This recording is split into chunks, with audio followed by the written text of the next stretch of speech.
কিছু গল্প দিয়ে সাজানো আমাদের এই বিশেষ নিবেদন সানডে সাসপেন্স। আজ আপনার জন্য শরদিন্দু বন্দ্যোপাধ্যায়ের লেখা রাতের অতিথি। শরদিন্দু বন্দ্যোপাধ্যায় জন্ম 1899 সালের 30শে মার্চ, মৃত্যু 1970 সালে। বাংলা সাহিত্যে শরদিন্দু বন্দ্যোপাধ্যায় একটি বিশিষ্ট নাম। ব্যোমকেশ বক্সীর স্রষ্টা তো বটেই, এছাড়া লিখে গেছেন অজস্র ছোট গল্প, দুর্দান্ত কয়েকটি ঐতিহাসিক উপন্যাস, কিশোরদের জন্য গল্প এবং চিত্রনাট্য। এই গল্পটি আমরা নিয়েছি শরদিন্দু বন্দ্যোপাধ্যায় অমনিবাস চতুর্থ খণ্ডটি থেকে। প্রধান চরিত্রে মৃত্যুঞ্জয় ঘোষ এবং অতিথি। গল্প পাঠে মীর, গল্পের সূত্রধার দীপ। শুরু হচ্ছে রাতের অতিথি।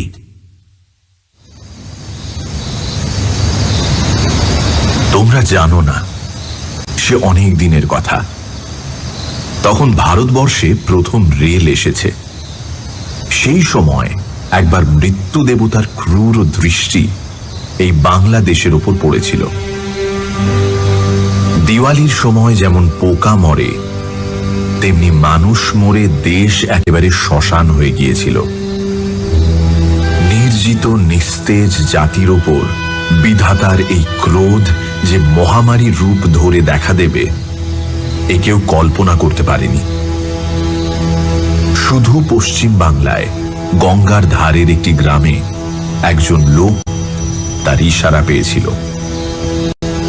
গ্রামটি বেশ বর্ধিষ্ণু। মৃত্যুঞ্জয় ঘোষ এই গ্রামের সবচেয়ে বড় গৃহস্থ। তার ক্ষেত খামার, পুকুর, বাগান, হাল, গরু অনেক আছে। গ্রামের সকলে তাকে ভারী শ্রদ্ধা করে। সে ভারী ভালো লোক। বিষয় বুদ্ধিও যেমন আছে, তেমনি শরীরে দয়া মায়ারও অভাব নেই। সে সময় গ্রামের পাশ দিয়ে রেল লাইন যাবার উঁচু বাঁধ তৈরি হচ্ছিল। হাজার হাজার কুলি তাতে কাজ করত। গ্রামের কাছেই তারা ছাউনি ফেলে থাকত। দিনের বেলায় তাদের কোদাল, কুড়ুল, গাঁইতির শব্দে চারিদিক চঞ্চল হয়ে উঠত, আর রাতে তাদের ছাউনির হাজার হাজার আলো গ্রাম থেকে আলেয়ার মতো মনে হতো। গ্রামের লোকেরা হাঁ করে তাদের কাজ দেখত আর ভাবত, না জানি এসব কি হচ্ছে। রেল তারা কখনো দেখেনি, তাই এই উঁচু পাড়ের অর্থ কিছুই আন্দাজ করতে পারত না। কিন্তু মৃত্যুঞ্জয় ঘোষ বুদ্ধিমান লোক ছিল। সে মাথা নেড়ে বলতো, এসব ভালো ব্যবস্থা নয়। কোম্পানি মাটি কেটে জঙ্গল তৈরি করছে, বর্ষার জল বেরোতে পাবে না, তখন দেশের কি অবস্থা হবে? কিন্তু তার কথা কে শুনবে? ক্রমে কুলিরা কাজ করতে করতে এগিয়ে গেল। পড়ে রইল শুধু তাদের তৈরি লম্বা উঁচু বাঁধটা। তার পাশে ছোট ছোট গাছ গজাতে শুরু করল। গাঁয়ের ছেলেরা তার উপর উঠে খেলা করত। আস্তে আস্তে জিনিসটা সকলেরই গা সওয়া হয়ে গেল। এমনি ভাবে 4-5 মাস কেটে গেল। বৈশাখ মাসে একদিন সন্ধ্যের পর মৃত্যুঞ্জয় নিজের চণ্ডীমণ্ডপে বসে থেলো হুঁকোয় তামাক খাচ্ছিল আর ঝিমোচ্ছিল।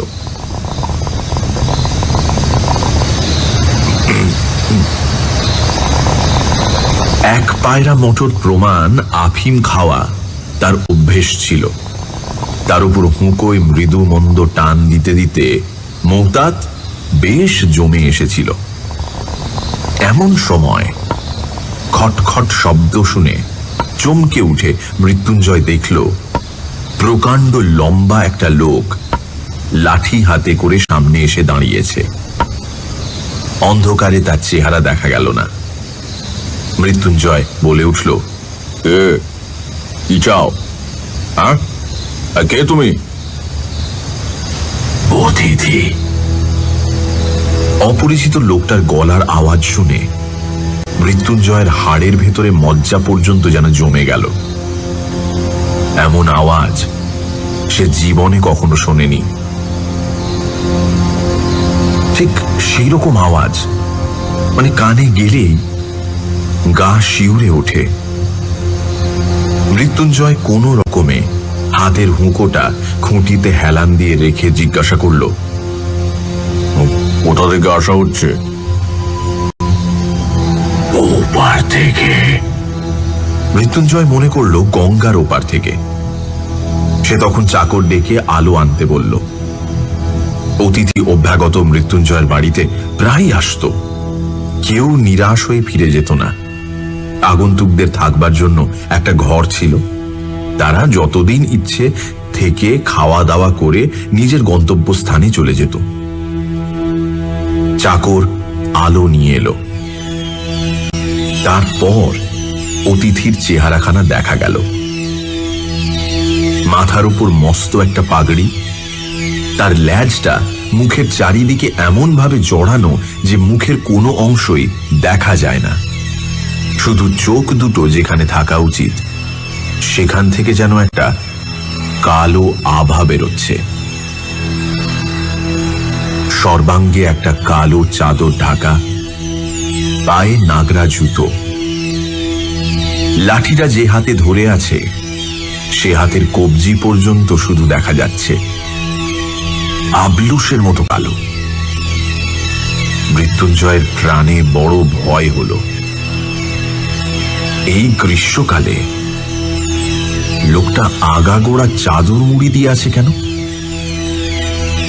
মুখ দেখাচ্ছে না কেন? চোর ডাকাত নয় তো? মনে মনে সে এই কথা ভাবছে, এমন সময় অতিথি খলখল করে হেসে উঠল।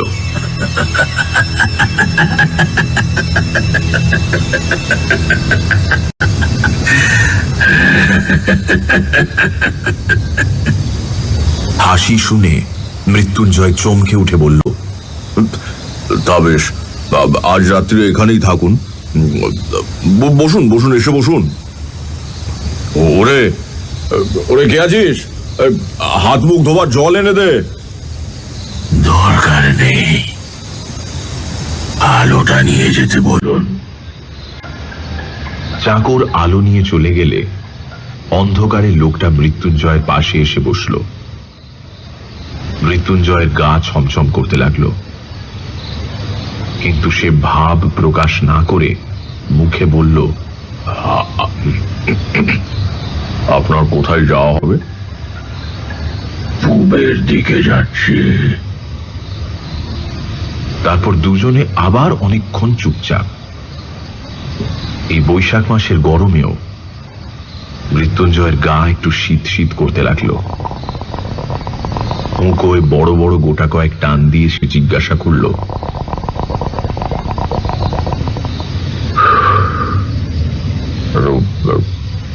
তামাক খাবেন নাকি? আনিয়ে দেব? আবার সেই খলখল হাসি।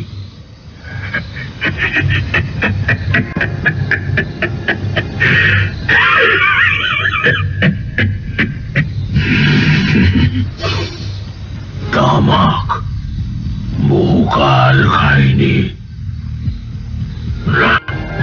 থাক, এই যাত্রার কাজ নেই। এতক্ষণে মৃত্যুঞ্জয়ের মনে পড়ল যে আগন্তুকের তো নামই জানা হয়নি। জিজ্ঞাসা করল, মশার নামটা কি? অতিথি হঠাৎ উঠে দাঁড়ালো। অন্ধকারে মনে হলো যেন তার চোখ দিয়ে কালো আগুন বেরোচ্ছে। অত খবরে দরকার কি? যা বলেছি তাই যথেষ্ট। এখন আমি কোথায় শোবো দেখিয়ে দাও। অনেক দূর থেকে এসেছি, ক্লান্ত লাগছে। অতিথির এই রূঢ় কথায় মৃত্যুঞ্জয়ের রাগও হলো, আবার ভয় হলো। একবার ভাবল হয়তো কোনো রাজা রাজড়া গোছের বড় লোক ছদ্মবেশে ঘুরে বেড়াচ্ছে, তাই পরিচয় দিতে চায় না। যাই হোক, সে বলল, কিন্তু খাওয়া দাওয়া করবেন তো? না, আমার পেটের খিদে তোমরা মেটাতে পারবে না। আবার যখন আসব তখন হবে। অতিথির কথার মানে মৃত্যুঞ্জয় কিছুই বুঝতে পারল না, কিন্তু তবু বাড়িতে অভুক্ত অতিথি থাকলে গৃহস্থের অকল্যাণ হয়, তাই সে আবার বলল, তো অনেক দূর থেকে আসছেন বললেন, ক্লান্ত হয়েছেন, মানে একটু আহার করে শুলে হতো না? অতিথি অধীর ভাবে বললেন, না, কোথায় শোবো দেখিয়ে দাও। মৃত্যুঞ্জয় তখন তাকে শোবার ঘর দেখিয়ে দিল। অতিথি ঘরে ঢুকে ভেতর থেকে দরজা বন্ধ করে দিল।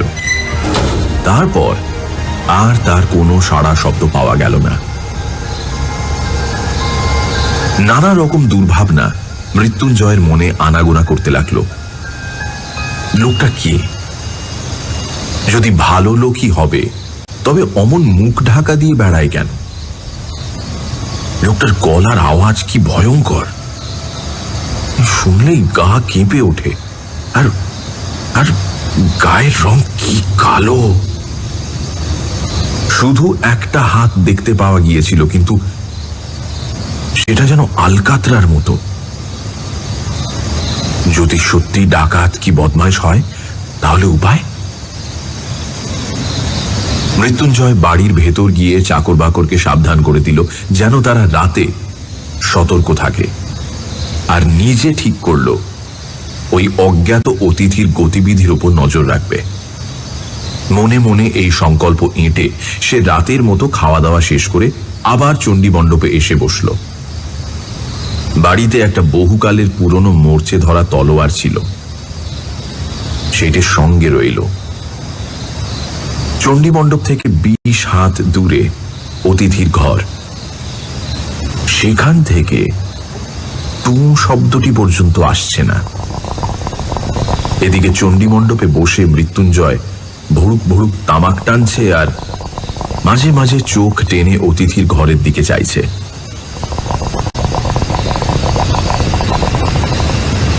ক্রমে রাত বেড়ে চলল। গ্রাম একেবারে নিশুতি হয়ে গেল। কৃষ্ণপক্ষের আকাশের বড় বড় তারাগুলো দপদপ করে জ্বলতে লাগলো। একবার মৃত্যুঞ্জয় পা টিপে টিপে উঠে অতিথির দরজায় আড়ি পেতে শোনবার চেষ্টা করল অতিথি জেগে আছে কিনা, কিন্তু কোনো শব্দই সে পেল না। এমনকি অতিথির নাক ডাকার শব্দ পর্যন্ত নয়। তখন সে ফিরে এসে আবার তামাক সেজে টানতে লাগলো। এমনি ভাবে রাত দুপুর পার হয়ে গেল। হুঁকো হাতে করেই মৃত্যুঞ্জয় ঝিমিয়ে পড়েছিল। হঠাৎ কিসের শব্দে চটকা ভেঙে চোখ চেয়ে দেখল আকাশে হলুদ রঙের এক টুকরো চাঁদ উঠেছে।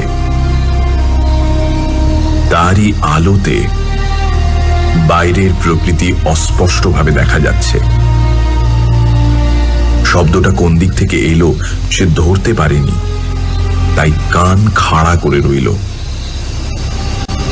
কিছুক্ষণ বাদে খুট করে আবার শব্দ হলো, যেন কে খুব সন্তর্পণে অতিথির ঘরের দরজা খুলছে। মৃত্যুঞ্জয় নিঃশব্দে হাতের হুঁকো নামিয়ে রেখে সেই দিকে এক দৃষ্টে তাকিয়ে রইল। কিছুক্ষণ আবার নিস্তব্ধ। তারপর অতিথির ঘরের দরজা দিয়ে একটা মূর্তি বেরিয়ে এলো। চাঁদের আবছায় আলোতে তার চেহারা দেখে মৃত্যুঞ্জয়ের বুকের স্পন্দন যেন হোঁচট খেয়ে দাঁড়িয়ে পড়েই আবার উন্মত্ত বেগে ছুটতে আরম্ভ করল। সে দেখল মানুষ নয়, একটা আস্ত মানুষের কঙ্কাল উলঙ্গ হয়ে বাইরে এসে দাঁড়িয়েছে।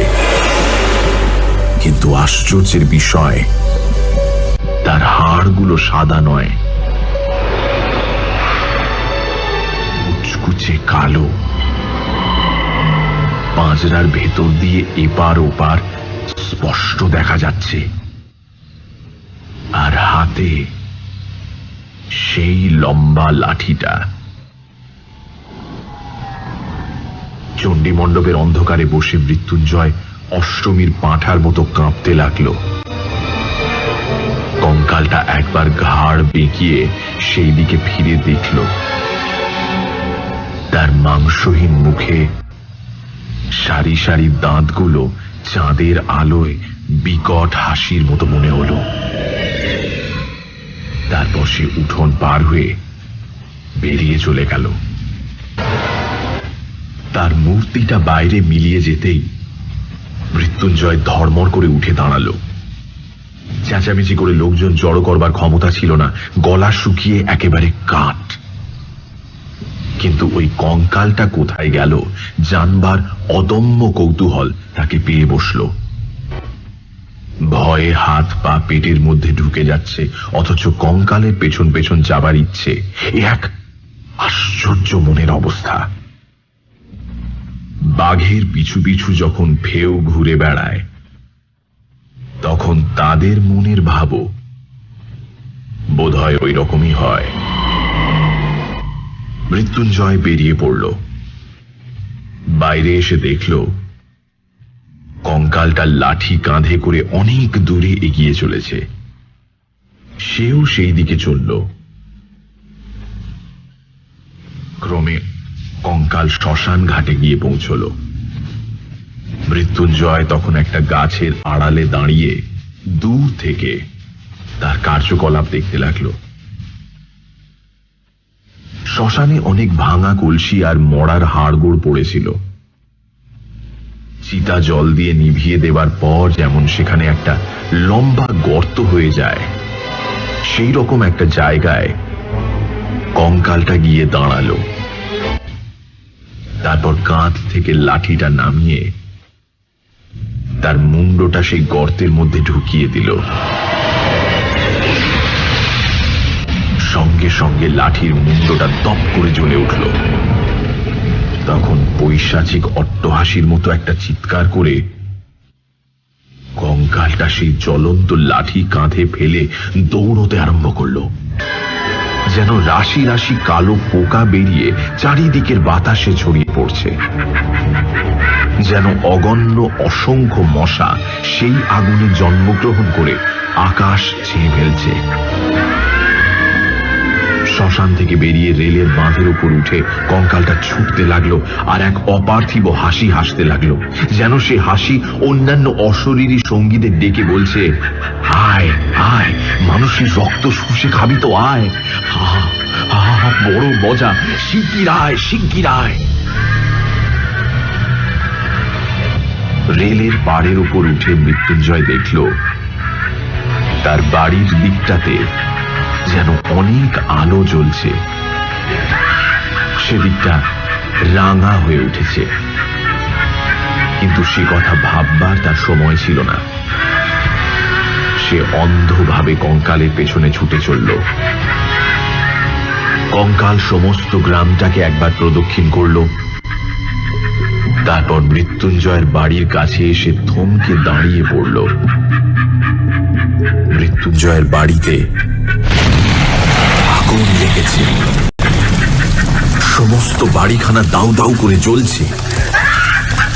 কঙ্কাল তার হাতের জ্বলন্ত লাঠিটা সেই আগুনের মধ্যে ফেলে দিল। তারপর হঠাৎ ফিরে গিয়ে মৃত্যুঞ্জয়ের সামনে দাঁড়ালো। মৃত্যুঞ্জয়ের প্রাণে আর তখন ভয় ছিল না। সে শুধু কঙ্কালকে জিজ্ঞাসা করল, তুমি কে? তুমি কে? কঙ্কাল খলখল করে হেসে বলে উঠল,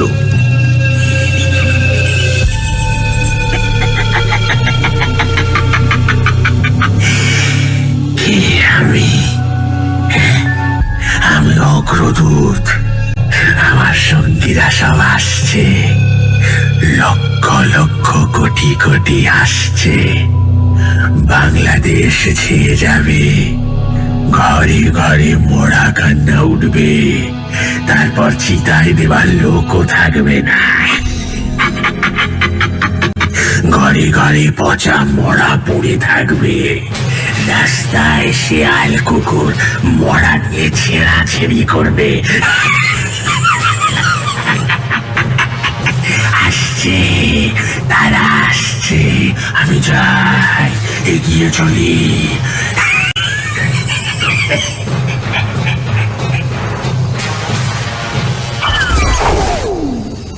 এই পর্যন্ত বলে কঙ্কাল যেন হঠাৎ হাওয়ায় মিশিয়ে গেল। পূব দিক তখন ফর্সা হয়ে আসছে। মৃত্যুঞ্জয় সেই দিকে তাকিয়ে দেখল, মনে হলো যেন ধোঁয়ার মতো প্রকাণ্ড এক ঝাঁক মশা সঙ্গে করে নিয়ে লম্বা পা ফেলে কঙ্কালটা পূব দিকে এগিয়ে চলেছে। এতক্ষণ পরে সে অজ্ঞান হয়ে পড়ে গেল।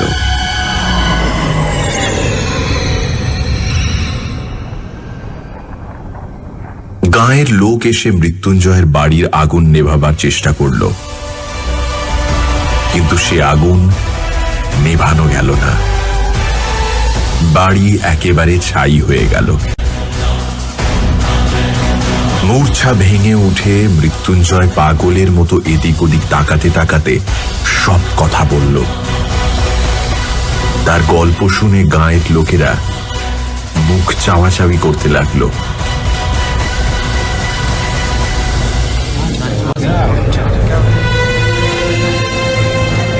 তারপর যে যার বাড়ি ফিরে গিয়ে এই কথাটাই আলোচনা করতে লাগলো যে কাল রাতে মৃত্যুঞ্জয়ের আফিমের মাত্রা নিশ্চয়ই 1 মটর থেকে 2 মটরে উঠেছিল।